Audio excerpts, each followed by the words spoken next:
plantearle, y grábeme, don David. Ayer Santiago Krill se reunió con el secretario de Gobernación, Adán Augusto López Hernández, para planear estas mesas de diálogo entre la oposición, el panismo y el gobierno de la Cuarta Transformación. Y yo preguntaba, ¿con qué autoridad moral se ha erigido como líder de la oposición, como líder del panismo, Santiago Krill, el honorable, nótese mi sarcasmo, diputado federal plurinominal del PAN, el que fuera secretario de Gobernación con Vicente Fox, el que suspirara por la presidencia de la República? Y decía, ¿con qué autoridad moral, luego de que el maestro Miguel Vadillo publicara que la Unidad de Inteligencia Financiera, el SAT y la Fiscalía General de la República están investigando a Santiago Krill y a Ricardo Anaya por una red financiera de factureras?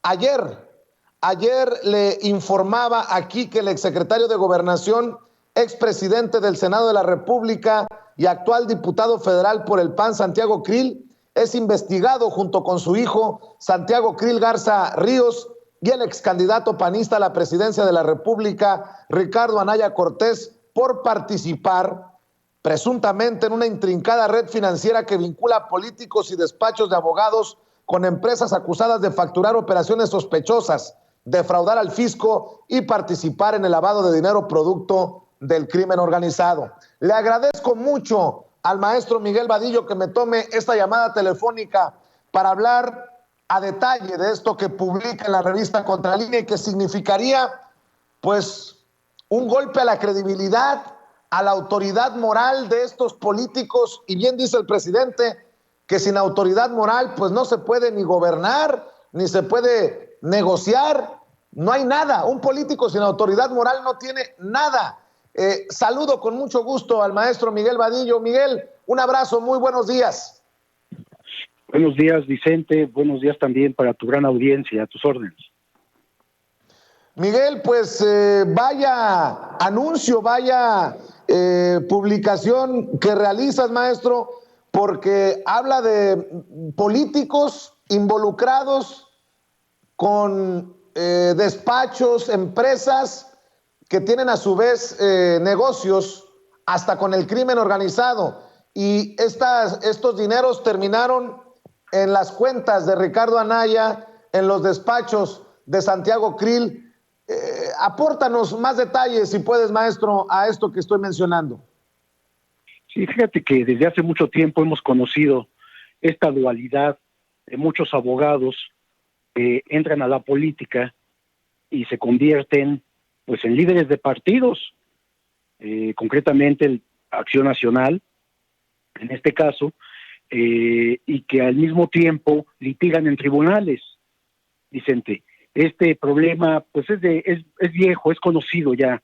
Me parece que Santiago Krill es una mala copia de Diego Fernández de Ceballos, al que para muchos es su jefe, porque así le apodan, y es una mala copia porque aspira a ser como él y lo copia en todo. Veamos, por ejemplo, que Santiago Krill fue el promotor, impulsor y quien preparó a Ricardo Anaya para contender por la presidencia de la República. Afortunadamente perdieron, porque bueno, no me imagino un país gobernado por estos. Y es una mala copia porque Santiago Krill hace también lo mismo. Es un político de derecha que ha estado en contra de cualquier programa social gubernamental, distinto a lo que pasaba antes, por supuesto, actualmente de Andrés Manuel López Obrador, y también se mantiene despachos es en plural, de abogados, desde donde opera, con la influencia política que esto les permite, y que pues desgraciadamente no hay leyes que prohíban esto, que habría que decir, a ver, Santiago Krill, si tú estás devengando un salario en el Congreso, pues debes de apartarte del litigio, de tribunales, porque no puedes tener esa doble función, porque es inmoral, Vicente, como bien dice el presidente, esto es inmoral, porque por las mañanas litigan en tribunales y en las tardes, noches, están aprobando leyes en los congresos. Entonces esto no puede seguir siendo. Esto lo hizo toda su vida Diego Fernández de Ceballos, y ha sido muy criticado. Entonces está en la misma situación, pero ahora con un agravante. Las autoridades hacendarias y judiciales de México, desde que entró el actual gobierno, hubo la orden presidencial de investigar a todas aquellas empresas que estaban siendo utilizadas, que eran de membrete, empresas fantasmas, y eran utilizadas por el crimen organizado para lavar dinero. Pero no solamente lavar dinero, sino que también elaboraban facturas apócrifas para que no se pagara impuestos, una serie de delitos venían con estas empresas fantasmas, que muchas no tienen ni direcciones o direcciones falsas, y muchos de sus socios o sus miembros de estas empresas tampoco corresponden a la realidad, son nombres ficticios o nombres de personas, porque a veces ponen al chofer, al ama de casa, a alguien, algún trabajador, los ponen al frente de estas empresas sin que ellos lo sepan. O sea, es toda una maquinación fraudulenta, delincuencial. Bueno, pues estas empresas que fueron investigadas desde principios de sexenio, estoy hablando de hace 3 años, se inició toda esta investigación, porque antes se permitía con toda libertad. Ahora no, se ordenó la investigación, tanto la Unidad de Inteligencia Financiera como el Servicio de Administración Tributaria y los órganos de inteligencia también, como el Centro Nacional de Inteligencia, empezaron a indagar e investigar qué tipo de empresas eran, si existían, si sus ingresos, sus egresos, de dónde provenían y todo esto. Bueno, en esta investigación encontraron una red de empresas, 36 empresas plenamente identificadas. La mayoría de ellas operan en Zapopan, Jalisco. Zapopan, como tú bien sabes, junto con Bahía de Banderas en Nayarit, son los 2 bastiones principales del cártel Jalisco Nueva Generación. Entonces estas empresas vinculadas también a este cártel, a esta mafia delincuencial, bueno, pues hacían operaciones para ellos y estaban la mayoría de estas asentadas ahí en Zapopan. Bueno, estas empresas contratan a despachos de abogados. ¿Y para qué contratan a despachos de abogados si son empresas fantasmas o de papel? Bueno, para que puedan o les hagan un trabajo de asesoría y de defensa legal si se necesita. Entonces los tienen bajo ingresos fuertes, y hasta ahí tú dirías, bueno, pues es un servicio profesional que desarrollan los abogados. Pues sí, pero no solamente eso, porque empiezan a salir millones de pesos de estas empresas y son canalizados a despachos de abogados. Y de esos mismos despachos transfieren este dinero a otros despachos. O sea, hay triangulaciones de dinero, y esto en el mejor argot de las autoridades financieras son operaciones sospechosas. ¿Sospechosas de qué? Pues de lavado de dinero, precisamente. Y entonces estos despachos de abogados, lejos de ser despachos profesionales con una actividad pues que cualquier delincuente tiene derecho a una defensa, digamos, pero estos despachos, cuando empiezan a asesorar de cómo defraudar, de cómo operar, etcétera, etcétera, bueno, pues ya están pasando a la parte delictiva. Es lo que está investigando la autoridad exactamente. En este terreno vemos a una empresa concentradora creada por Francisco Gil Díaz, por otro abogado primo de él, y por otro abogado, 3 abogados, ahí aparecen, ahí están los nombres en la información. Crean esta empresa, y esta empresa empieza a recibir recursos de muchos despachos de abogados. Extrañamente, esta empresa es más, en su portal se anuncia Suma de Capacidades SC, se anuncia como una empresa que da servicios a bufetes jurídicos. ¿Quién sabe qué significa eso? Pero bueno, le preguntamos, entrevistamos como corresponde a Santiago Krill, al diputado federal, no nos dio la entrevista en vivo, pidió un cuestionario, obviamente para que no haya réplica y para poder tener una margen de contestación más accesible para él. Nosotros aceptamos, por supuesto, porque queríamos su versión, y se le hicieron 9 preguntas y las 9 contestó. Él decía que él tiene derecho a la secrecía, que es un trabajo profesional que él realiza, y que él y su hijo jamás han recibido dinero de empresas que no estén legalmente constituidas.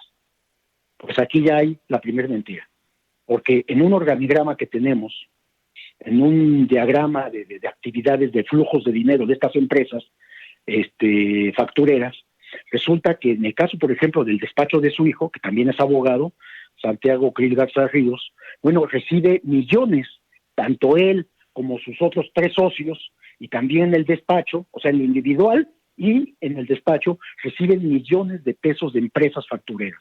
Y estas empresas ya son definitivamente ilegales. Ya están identificadas por las autoridades como ilegales, las están persiguiendo a sus socios, a quienes las hayan constituido. Entonces, aquí ya hay un problema delincuencial en donde abogados participan en esto. Entonces, bueno, pues la investigación, como te digo, aunque tiene 3 años, es que todas las partes financieras, Vicente, no, la ruta del dinero que le llaman, no es sencillo, es complicado, y más cuando hay transferencias de un despacho de abogado a otro, de ese despacho a otro. Entonces, esta empresa suma de capacidades, de la cual es el principal socio Santiago Krill, le entregó 80 millones a Santiago, poco más de 80 millones de pesos entre 2015 y 2021. En el caso de su hijo, él recibió de manera directa 42 millones. Y también ha recibido más millones directamente de empresas factureras. O sea, es un flujo de dinero impresionante. Y bueno, pues deja huella porque lo que hicieron fue hacer transferencias, porque en determinado momento tal vez no estaban siendo investigadas. Me refiero al sexenio pasado. No eran investigadas y estas empresas eran manejadas como si fueran empresas legales, bien constituidas. Lo cual, bueno, pues no se investigaba de dónde provenía el dinero, no se sabía, porque hay la sospecha y ya tienen algo de evidencia que el dinero que obtienen estas empresas factureras proviene también del crimen organizado, concretamente del Cártel Jalisco Nueva Generación. Entonces ya estamos hablando de un grupo delincuencial de empresas, de los que las constituyen, que pues por supuesto son delincuentes, y también donde despachos de abogados se han visto vinculados con estas empresas, asesorando como representantes legales. Hay una operación, Vicente, de uno de los abogados, de más de 800 millones de pesos. O sea, no hablamos de cantidades importantes, pues. Entonces, bueno, pues ahí está la investigación. Vamos a ver en qué concluye. Esperemos que el fiscal Alejandro Gertz pueda terminar sus indagatorias, abrir expedientes bien y presentarlos adecuadamente ante tribunales, ante los juzgados, para que pues empiecen a librar órdenes de aprehensión contra todos aquellos que hayan cometido actos ilícitos, porque el hecho de ser abogados no les da una credencial de impunidad para seguir actuando y operando con toda libertad, participando con la delincuencia organizada. Pero aún más, Vicente, concediéndole a Santiago Krill en sus respuestas, que las puedes ver ahí en la página de Contralínea, el cuestionario que contestó, concediéndole que es su derecho a la secrecía, al secreto profesional, que sí lo tienen los abogados. Y él nos dice que no puede hablar de sus clientes, de las empresas ni de las operaciones. Bien, concediéndole este derecho, que pues por supuesto la ley se lo da, pero pensando que hace un trabajo profesional. Yo te pregunto esto: si un abogado defiende a un mafioso, a un delincuente, a alguien vinculado al crimen organizado, y ese delincuente o ese grupo delincuencial le paga al abogado con dinero sucio, con dinero obtenido de actos ilícitos, ¿acaso esto no es lavado de dinero? ¿Acaso no hay un problema de utilizar dinero sucio para pagarle a abogados? ¿No los hace cómplices a estos abogados? ¿O ellos, amparándose en el secreto profesional, dicen, no, para mí es legal porque él es mi cliente, me puede pagar con lo que pueda? Pues me parece que no. Y si la ley lo permite, pues hablamos entonces ya no de las leyes, hablemos de los actos inmorales que cometen estos despachos de abogados al participar, asesorar y representar legalmente a estos grupos delincuenciales. Es una línea muy delgada ahí que la cruzan muchos abogados, Vicente. Muy importante lo que acabas de mencionar, maestro.